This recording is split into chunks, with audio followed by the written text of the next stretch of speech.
So, Tommy, being the CEO of Chaser, what made you think of Chaser and why now? Well, I'll go ahead and say the why now part because we're doing a on-demand delivery, and right now the industry is booming.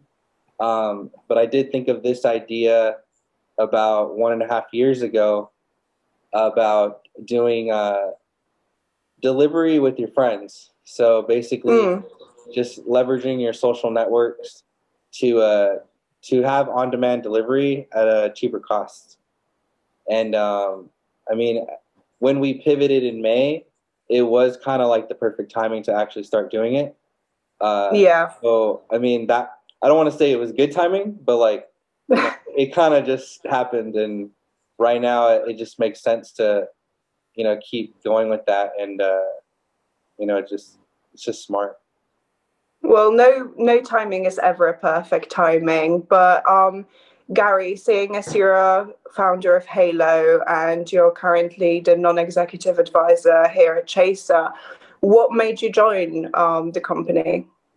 The reason I started, one is that I had a few colleagues who used to be with me at Halo, my taxi, then free now, who joined Chaser, and they was telling me how great this new idea was, and then got in touch with Tommy, and I think we hit it off straight away. I think Tommy's come up with a great idea, and yeah, that's where it come from. What's the thing that most kind of excites you about this project? I know it sounds silly because I know nothing about it, but the Bitcoin side of it really interests me. I quite like the way that doing a service to then relate into a coin, and that could then increase or decrease the value of what that coin is. And you can use that coin within the ecosystem of the app that you're building. I think that was the first thing that interested me. Then as I got into the got into the main part of it, the delivery side I'm really interested in anyway. Anything to do with logistics and getting people, supply, demand, etc. So it was probably more, my expertise is more logistics, but it was probably the Bitcoin that actually fascinated me a bit more. Well, it is an interesting feature of the app. I don't think it's something that we've seen anywhere else with those sorts of apps anyway, and nothing that has blown up anyway. But what did you guys do before? So I thought about Chaser in making a regular ride sharing company in 2015, but I didn't know how to do that. I didn't know how to be a CEO. I didn't know how to, how the whole startup life was, and I didn't know how to network or anything like that, or like how to get funding and all that startup stuff. And so I kind of just left it alone, and I ended up getting jobs with other startup companies that were doing ride sharing stuff. And I was a driver myself since 2014. I mean, I barely stopped last year just because, I mean, just kind of got a little tiring of doing it for so long. But anyways, so I thought of that idea. Then I got exposed to blockchain technology and cryptocurrency, and the whole like power behind um, being able to earn cryptocurrency for work was just massive, and it was something I wanted to expose other drivers to, because like working for cryptocurrency is kind of like working for shares in a company in a way, even though it's not really, because you're bringing value to the company as a driver or a customer, and it reflects in a stock usually. So in cryptocurrency, it does it with that too. And so I was like, I want to do that for drivers, and I want to change the whole way ride sharing works. So I started Chaser in 2017 after having all that new knowledge. and Yeah. and then we were trying to do that, and like there was barely any developers that knew how to actually build our app. So I'm not tech, like I do not have like development experience at all, so it's not like I could have did it. there's probably like 10 or like 20 people in the world that can do it. So it's very hard to actually achieve our goal. And then it got really, really big to where it just turned into this big money thing. And, we kind of just stepped back and let all these new startups kind of, take advantage of that, because we didn't want to. We wanted to do it the right way. And, after time went by, I had this idea of the delivery thing. And I'm like, maybe this is Chaser. I think this is what it was supposed to be. This is what is going to get crypto adoption, because of the way we're actually going to integrate it, other than average crypto startup. And so that's what we did before, and then that's when we decided to pivot in May of 2020. And now we're doing this. We got Gary on board, and a whole bunch of other people. So it's been pretty fun. Well, I think it is a much more versatile kind of an idea rather than just a ride share, because people can adapt it to whatever they need to kind of share or deliver between communities. So that's quite interesting. But seeing as you were a taxi driver, what's your strangest taxi driver story? Taxi driver or rideshare driver, because I know Gary was a taxi driver. Well, rideshare, taxi, Okay. you both guys can answer. I'll go first, because I do have one kind of crazy one. When I was doing Lyft, it was like 3 a.m, and it wasn't a bar story, or a drunk person story. But these people called Lyft, and they got in, and one of them was having a seizure, and I guess they used me as an ambulance. And so I ran a lot of red lights that night to get them to the hospital. And did you get a ticket? I didn't get a ticket, but I was like, I'm sending you guys the ticket if I do get it. Hopefully you're okay though. And they're just like, that's fine. And I was like, okay. And I got them to the hospital, and then they went in, and I was just like, wow, okay, that was crazy. That's probably like the most craziest one. I'm sure I would be scared. I would be terrified. Yeah, I would. Gary, what about you? I think the difference between me and Tommy was at nighttime work. Yeah. I think the difference is I work daytime, so nothing really interesting really happened, because you was mainly taking business people from A to B. That was about it. So nothing really that interesting. Yeah, the freaks come out at night. I'm just kidding. They certainly do. So seeing as Chaser is, a peer-to-peer on-demand delivery app that we're trying to launch here, it seems like it will have a lot of potential between different groups of people, different communities, students, young people, people that work in massive offices in big cities. But what do you think are the most important elements that make Chaser so powerful, guys? I'll go first while Tommy's eyes Go are on. in. So I think the difference is, I think there's different. I've got 4 children, so I come up with loads of ideas, and I always say, I've got an idea, and I tell them, and they go, yeah, that's Dad's idea. But with Chaser, it's a bit different. One is, I think it really opens their minds up, and it's more for the younger kids. And both my kids are at university, and as soon as I mentioned this, they was on top of it straight away, saying, "Yeah, I can see that working. When can I use it?" Where all the other stuff I've ever pointed towards them, they've gone, "No, see you later." So I think for the university students, I think young, not too young, but like mid-teens, I think it works perfect for those guys. That's true. I mean, I'm a university student myself. I joined Chaser while being at university, and whoever I spoke to when I told my friends that, it's like a peer-to-peer delivery app, they're like, oh my God, why is nobody doing it yet? It's so true. You just get it straight away. It's a simple idea, but there is so much more to it as well. It's quite interesting. And I think the one thing that was so good about this and the way the technology will work is the kids are doing this anyway, but they're using probably 5 different tech versions to get it. Yeah. At Facebook, different payments, who's on what payment. So what this will do is actually integrate them all into one useful app. So that's what I really like, is taking lots of technologies and producing that one technology which is nice and simple to use. And we've just been going through the designs and they look really sleek and really easy to use. Yeah. What about you, Tommy? Thanks, Gary. That was really good. I was like, wait, who's the CEO again? Yeah. he totally got it down. So, that's really cool. Gary, take the chair. Yeah, seriously. The one thing I kind of like about it too is, people aren't really, maybe haven't thought about it yet when they hear about us, but I think that the multiple, I guess, audiences that are going to use it, it's actually going to bring them together.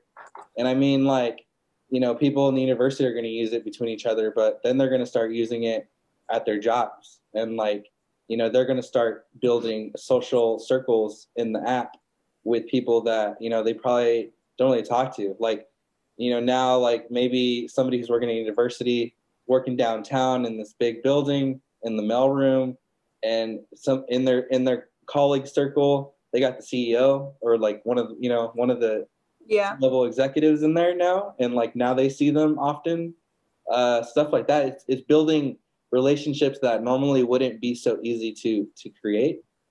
And I mean that can create some opportunities like in the business world, but I mean like also like in the universities, like people are actually going to start to I guess not just be an online community of friends that maybe you only know like 20 out of 1,000 in your actual like on Facebook, but like you actually like are meeting these people, like you're adding them to your networks, you're meeting them, they go to the same school as you, maybe become friends, maybe you guys just use Chaser all the time and it's not like a bad experience. So there's just like a whole bunch of stuff, but I like that aspect about it. I think it's going to change a lot of things when it comes to community interaction in general. Well, it's definitely more meaningful than just getting an Uber Eats or a Deliveroo delivered to your door and share it with your flatmates, or, just get it to your studio at university or your office and just pick it up on your own and, just sit at your desk and eat your meal. You could just, go to others, share the meal with them almost. So that's a really nice idea. I like that about Chaser. But bit of a silly one, this one, but who out of you two would win a pizza competition and why no one cares about tacos in the UK? Oh man. Wait, Gary's saying that I would win or No, I was thinking I'm sure I can eat lots of pizza, but I reckon you've done more takeaways than me and deliveries and stuff like that. I like Italian food a lot. I mean, pasta is the best. I mean, if we did have a contest, I would definitely try to win. And Veronica, you said tacos. What are tacos? Tacos? Tacos. I'm joking. I know what they are. Oh, you don't know. See? Are they not popular there? Are they not popular in the UK? No, I don't believe so, are they? I mean, wow. there is. I think we have a Taco Bell, but I don't think I've ever eaten one. We actually have a Taco Bell in Newcastle, which I was really surprised about. I think there is one in London, maybe, but I've never been. Yeah. And to be honest, it's really good. And it's quite cheap as well. So it's a nice little thing. You guys need to try some like street vendor tacos. Oh, I would love to. Like tacos here are like better than getting flowers. Like let's go eat tacos, and like that's just like it's tacos are really good here. I mean, tacos. Well, what's your favorite taco topping? Everything. with a lot of hot sauce. So pretty much drowns all the flavor out. But I like it. I like it spicy. Well, speaking of cultural. Oh, go on, Gary. No, I was going to say, I think they're one of them things that are probably made better in America. Yeah, probably. Most likely, yeah. But speaking of cultural differences, what is the culture like within Chaser? I feel like, okay, I mean, I know for a fact that the culture is pretty much the soul of Chaser. our one of our main focuses is to create a really, really good culture, not just internally but externally. But right now, since the app hasn't launched, it's very focused on internal, and it's going to be different. I mean, once we show everybody what our culture is, like currently, it's up to 63 pages, which is crazy, but it's all good stuff. And It's a lot of culture. it's a lot of culture, and it's really important. And I was inspired years ago when I started getting into the startup stuff by a book called Swarmwise that the Pirate Party leader wrote. His name's Rick Falkinge. I can't say his last name, and it made me act a certain way in this whole kind of industry and stuff. And it eventually became just the way I do things, and the way like I want to create a team, and the way that everybody is focused on our vision, and like how everybody's able to take charge. Our team definitely is exposed to a lot of that, but we also created our own culture. That's we kind of used a little bit of that culture, but then we just expanded it. And yeah, I mean, the main thing is that it's very important to us. And I don't know if a lot of other companies. It is. Yeah, I don't know if a lot of other companies are like that, because I haven't worked for like corporations. But what I've heard from our team is that we are different in a good way. Well, we feel like a big family, so. Yeah. Yeah, I mean, I've been at a few companies. I don't think I've ever known a culture like it. I mean, to spend the amount of time that we have just on this document, hopefully we'll be able to share the link that people can actually read it. But I think it really shows everyone's personalities. And to be honest, it's a company that is a nice company. That's all you can say. And you can see that within all the writing of the culture. Yeah, and Gary's on all the culture calls. All of them. We have them all the time. They're more than culture calls, because actually it's like a bonding session as well, isn't it? Yeah. So it's like we're getting to know each other and know each other's personalities, and we all respect what each other says. So no, I really enjoy them. Okay, so what's the most exciting thing about building Chaser? A building new company, a startup, where do you see it taking off? I think the most exciting thing about it is how not easy it is. I feel like, coming into this, I was like, okay, I know exactly what to do and how to do it, and everything's going to work out. And I mean, I still believe it's going to work out, but it's been very challenging. But at the same time, I'm learning a lot. And then people like Gary, who joined the team with a lot to offer, knowledge-wise, is pretty cool. I've never thought I would ever, talk or like even be friends with somebody like Gary. But so it's like, oh man, he believes in the idea I like made a long time ago. So that's pretty cool. Yeah, and I really like the fact that, I feel like creating a team, like, I guess I could say decentralized. We're all like in different cities, states, whatever. It's pretty cool. It's exciting. And when we do this thing, I think it's going to make history. I don't think a lot of people especially are able to do this. And so far, it's been really, really good with us. We're still building. We're focusing on culture, business, marketing, everything a startup does, getting to know each other and just building our team like really, really big. Also, I think one of the things I'm really looking forward to is actually the building of the product, because I think we will. One is I think we're going to build an enabler, which means that people can use as they see fit. But what's good about that is you'll learn from what they're doing. And I honestly believe, like from the culture we were talking about earlier, we will actually listen to the customers. And I think we've got 3 different types of customers as well. There's still a debate on what we call them, but you've obviously got the person who's doing the delivering, you've got the person who's ordering, and then also you got the coffee shop or whatever they're getting from. So I think what's exciting about that, and Tommy hasn't mentioned yet, is how much money certain companies take from all these people.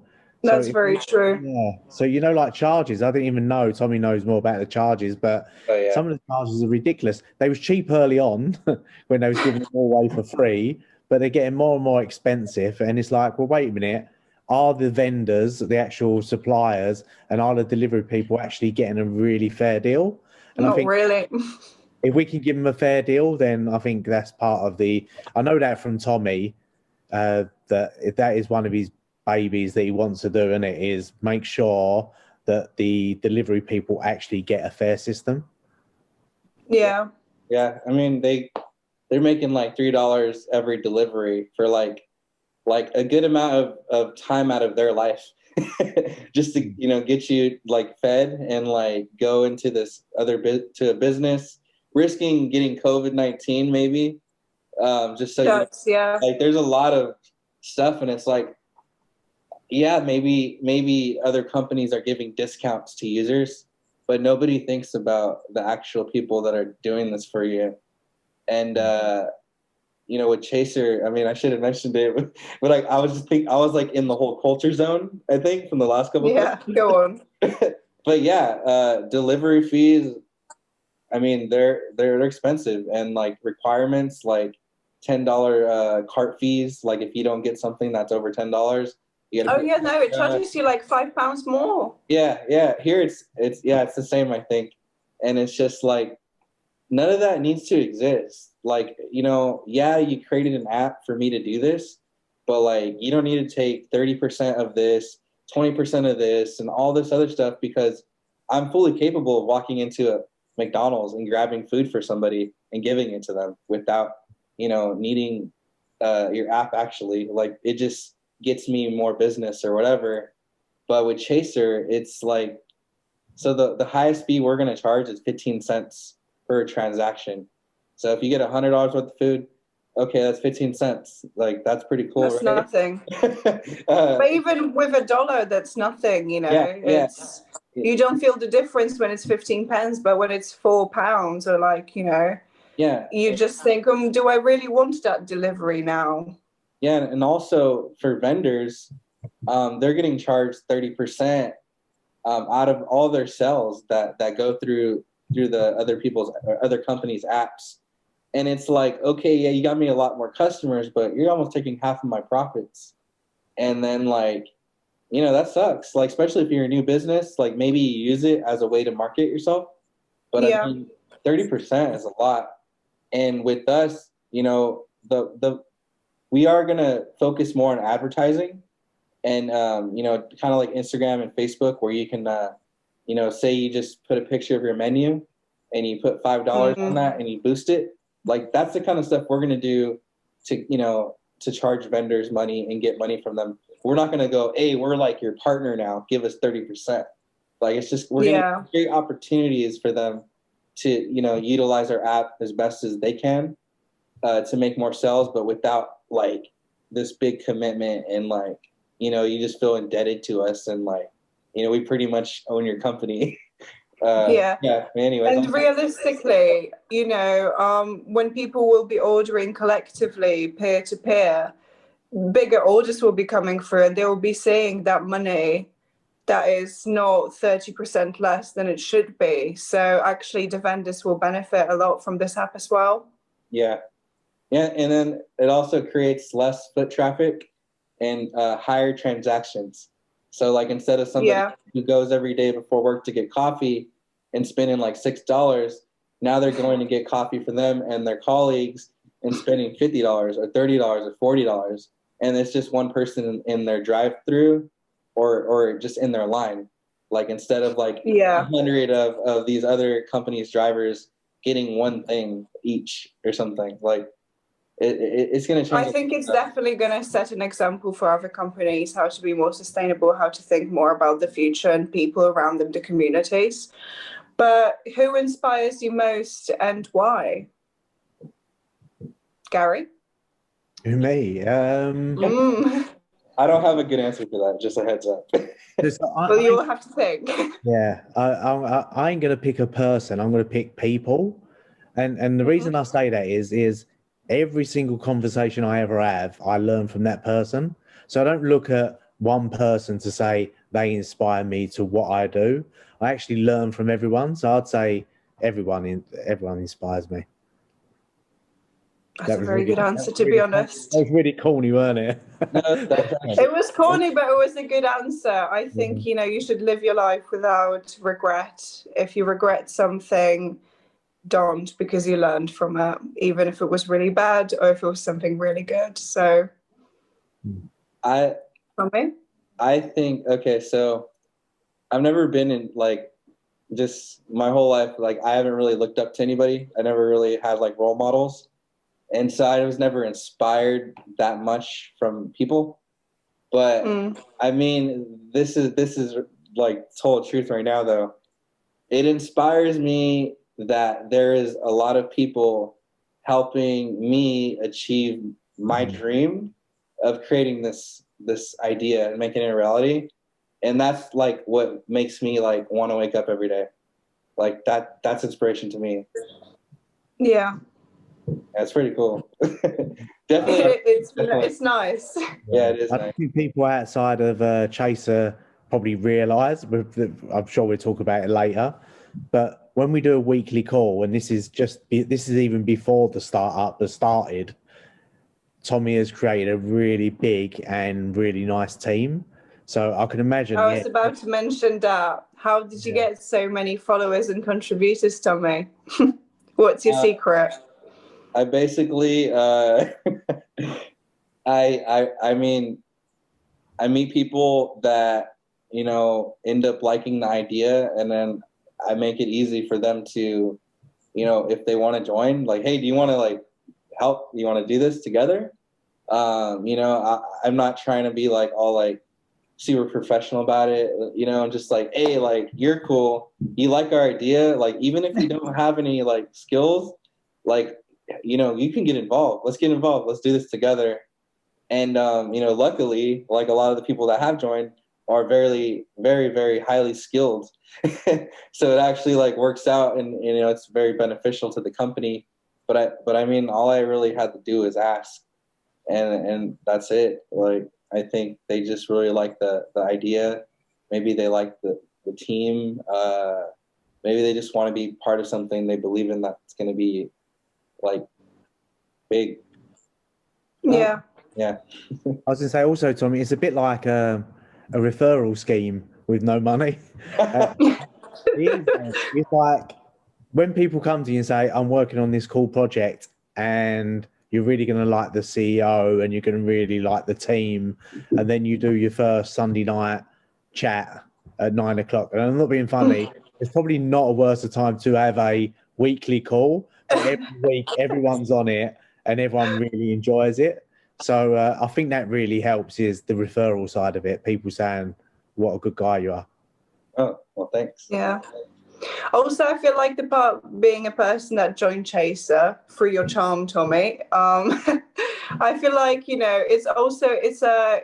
I think we have so many of us here because I think no matter where your expertise comes from and how many years of industry experience you have, it's still, as Gary said before, everything is kind of a learning process. And personally, I learned a lot from Chaser. I think if I was about to start a company, I would think like you did at the beginning, oh, I'm going to tackle this, and this. But it opened my eyes to so many different things and little details that you have to perfect before you launch anything. So I think that's why many of us are still here. Yeah. You created a good culture and a good team. Well, thank you. Thank you. Thank yourselves too, just for being part of it. Can't do it without you. So, guys, what do you hope to accomplish next year, whether that's Chaser related or your own personal goals? I'll just go ahead and start. One of the main biggest goals I've had over the last 3 years is to launch Chaser. And obviously to shake up the current gig economy and change it. I really want it to change. I was a gig worker for like 6 years, and even just the first couple of months, I knew it needed to be changed already. It wasn't, it's just not fair, and people are okay with that. And I mean, that shouldn't be how it is, but that is how it is, and nobody's willing to change it, I guess, because no one has. Yeah.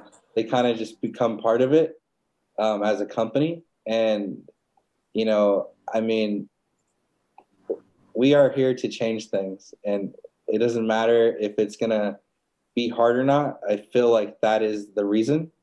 And that's the goal. The only goal I've actually been focused on is to just change how the world works. And, like years ago, no one really knew what the gig economy was. Nobody really cared about Uber drivers, Lyft drivers, delivery people at all. But now it's actually getting a lot of focus, and there's like a lot of there's like laws and stuff getting created for it. And it's like, well, that's obviously kind of showing that it was pretty bad if it needs all these laws now. Yeah. New like things to help the drivers and stuff. And the goal is to launch Chaser, expand, get everybody to learn how to use it properly and good enough that they will never have to use any other peer-to-peer app that is out there, because those are not peer-to-peer apps. Yeah, that's my goal for next year. So you're excited about the disruption. You're looking forward to that. I only want to disrupt. Gary? Yeah, I think from my point of view, more about the gig economy. I think it will change, and I think it will be more of a community economy coming, and I think it will probably start early next year. And the reason is with the gig economy, it's more, I don't know, it's got a bit of a bad name, and it is exploiting people. But I think with this, like more of a community economy, you was either go in there yourself anyway. So environmentally, it's even better. So everything you're doing is virtually part of that ecosystem that was working. All we're supplying is a payment method and connecting you together, and maybe connecting the vendors together. So yeah, I see like a community economy coming in, probably loads of different industries, but I'll just stick with this one for now. That's the final question, and it's for you, Gary, just for you. Can you show us your best Zoom background? This is where I've got to do a bit of an explaining. So in the background there is actually, well, I've done that for, it actually says Chaser team meeting. So what it is, I do an alphabet of color, and you can create art via typing something. So I actually made one, and that's actually Chaser's colors. So you probably find anytime I go on a meeting, I have a different background that actually says something. Yeah. I've not done anything explicit yet, but I'm sure I could put loads of different words in the background. No one would know, but I actually like it here. So there's nothing like that at the moment. But yeah, so it can say whatever you want it to say. But what's your favorite one? Yeah, is that your favorite one? I'm on this. I've got to say it's the Chaser team meeting one. My favorite one. I'll quickly have a quick look. What's a good one? Oh yeah, look, it's one for the Londoners. I'll find, which is, this is quite. Let me find this one here. Now, so only people from London will really get this. But these two people here were the Krays, and the Krays was like gangsters from my manor when many years ago. So whenever I have a meeting that I think that I'm not going to get my way, I tend to put this in the background, and people seem to do what I tell them. So I'll probably say that's probably one of my favourite, with Ronnie and Reggie in the background. It actually says crazy, so I'm not promoting gang violence. It actually says they're crazy. So that would be my favourite one. I like that one. Okay, I think See how it worked. You like it because they're telling you to like it. So that's why I like it. You like it, Veronica. I love her.